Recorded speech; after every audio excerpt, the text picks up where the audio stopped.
hit the roads wherever they go, winding through Australia. With my camera in my hand, I am the overlander.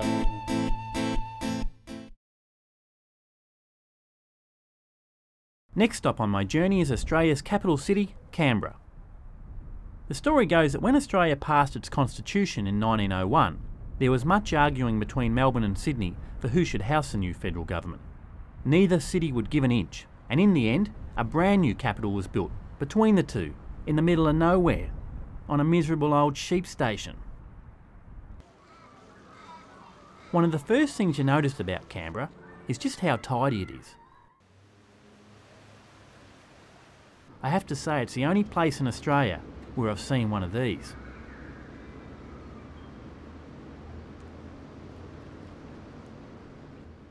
But Canberra does have a seedy underbelly. It has some of the most liberal sex and drug laws in Australia. Wouldn't want any politicians getting in trouble, would we now? You could spend a week in Canberra just visiting its many exhibitions. There's the National Gallery, the War Museum, the National Museum, the National Science and Technology Centre, the Aboriginal Tent Embassy. Oh sorry, you're not meant to know about that one. Now when you visit the new Parliament House, go down the road a bit to the old Parliament House and have a look on its front lawns. Here you'll find the makeshift camp of the Aboriginal Tent Embassy, which was established close on 30 years ago, but is still not marked on any maps. I spoke with Darren Bloomfield, keeper of the Sacred Fire, about the importance of the embassy to the Aboriginal people.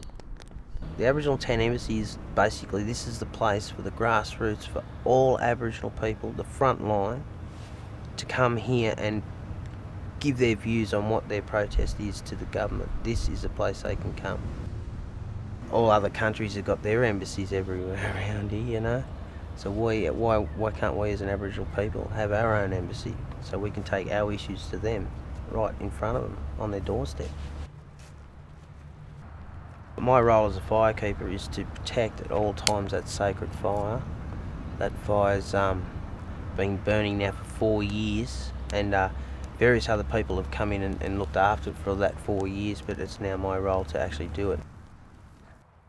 We take our fire to them because it represents peace and justice. It's for peace and justice. The end result I'd like to see actually is, after all reconciliation is accomplished, then come from reconciliation we can go into the treaty part. We have to have our sovereignty, because I don't believe that, you know, you can base a treaty on one nation's sovereignty and not two. Once treaty's all worked out and we're all happy with what's going on, we can just pack this place up and we can go home. Fire can burn out, we'll be all happy, we'll live together, you know, shaking hands, black and white fellas. I think 30 years is a long time to be sitting here waiting for a few answers of people that are sitting right in front of us, you know.